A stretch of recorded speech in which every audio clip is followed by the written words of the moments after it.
اس لیے سورہ بنی اسرائیل میں اللہ کہہ رہا ہے کہ جو دنیا میں اندھا ہے وہ آخرت میں بھی اندھا اٹھایا جائے گا. یہ آیت ہے قرآن مجید کی کہ جو دنیا میں اندھا ہے وہ آخرت میں بھی اندھا اٹھایا جائے گا. کیا مطلب ہے اس آیت کا؟ کون ہے وہ اندھا جو دنیا میں بھی اندھا ہے اور آخرت میں بھی اندھا اٹھایا جائے گا؟ کیا یہ وہ اندھا ہے جو لاٹھی کو ٹیک کے راستے کو تلاش کرتا ہے، جسے دکھائی نہیں دیتا؟ اگر اس اندھے کی بات ہو رہی ہے تو پھر وہ عادل کیسا؟ اس کی عدل پہ فرق آئے گا. اس لیے کہ اندھے کا کیا قصور؟ جو دنیا میں بھی اندھا ہے آخرت میں بھی اندھا اٹھایا جائے گا. جب معصوم سے پوچھا گیا، امام سے پوچھا گیا، مولا اس آیت کا کیا مطلب ہے، کیا کہہ رہی ہے یہ آیت کہ جو دنیا میں بھی اندھا ہے وہ آخرت میں بھی اندھا اٹھایا جائے گا؟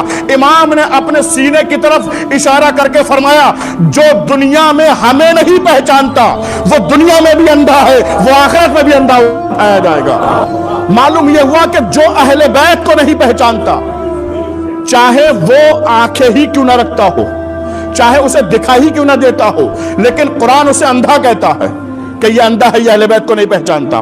لیکن جو اہل بیت کو پہچانتا ہے، چاہے وہ آنکھیں نہ رکھتا ہو، چاہے اسے دکھائی نہ دیتا ہو، لیکن قرآن کہتا ہے یہ اندھا نہیں ہے. اس کی دلیل میں ایک واقعہ پیش کرتا ہوں. ہمارے اور آپ کے چھٹے امام ان کے بابا امام محمد باقر علیہ السلام، پانچویں امام، پانچویں مولا ہمارے مسجد کے صحن میں کھڑے ہوئے ہیں. پانچویں مولا امام محمد باقر علیہ السلام مسجد کے صحن میں کھڑے ہوئے ہیں. ان کے صحابی ابو بصیر ان کے ساتھ میں ہیں، اور بہت سارے لوگ ہیں مسجد کے اندر جو عبادت میں مشغول ہیں. مولا نے امام محمد باقر علیہ السلام نے اپنے صحابی سے کہا، ابو بصیر سے کہا، ابو بصیر یہ جتنے لوگ مسجد میں بیٹھے ہوئے ہیں ان سے پوچھو میں کہاں ہوں. مولا کہاں ہے؟ مسجد کے صحن میں، مسجد کے درمیان میں. اور مولا کہہ رہے ہیں ان سے پوچھو جتنے عبادت کر رہے ہیں، جو مسجد میں بیٹھے ہوئے ہیں، جو عبادت میں مشغول ہیں، ان سے پوچھو میں کہاں ہوں. ابو بصیر کہتے ہیں مسجد میں جتنے لوگ بیٹھے ہوئے تھے میں نے سب سے پوچھا کیا پانچویں مولا کو دیکھا ہے؟ کیا پانچویں مولا کو بتا سکتے ہو کہاں ملاقات ہوگی ان سے؟ کسی نے کہا کہ 3 دن پہلے دیکھا تھا، تب سے لے کے اب تک نہیں دیکھا. کسی نے کہا 2 دن پہلے دیکھا تھا، تب سے لے کے آج تک نہیں دیکھا. کسی نے کہا کہ آج ہی صبح میں بیت الشرف میں گیا تھا زیارت کرنے کے لیے، ابھی تک ملاقات رہی اس کے بعد. ابو بصیر حیران پریشان کہ مولا کھڑے ہیں مسجد کے صحن میں، یہ کہہ رہے ہیں کہ 3 دن پہلے دیکھا تھا، 2 دن پہلے دیکھا تھا، آج صبح ہی دیکھا تھا.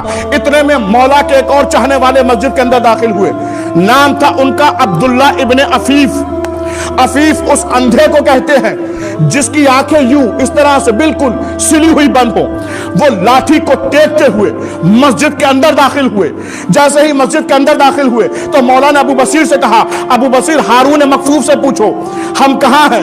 ابو بصیر قریب پہنچے اور کہا کہ ہارون کیا بتا سکتے ہو پانچویں امام کہاں ہیں؟ ان سے کہا ملاقات ہو سکتی ہے، کہا ان کی زیارت ہو سکتی ہے، میں نے ان کو دیکھا نہیں ہے، میری ان سے ملاقات نہیں ہوئی ہے. بس جیسے ہی یہ کہا تو ایک مرتبہ ہارون مکفوف نے کہا ابو بصیر اندھا سمجھ کے مذاق کرتے ہو، یہ صحن میں کون کھڑا ہوا ہے؟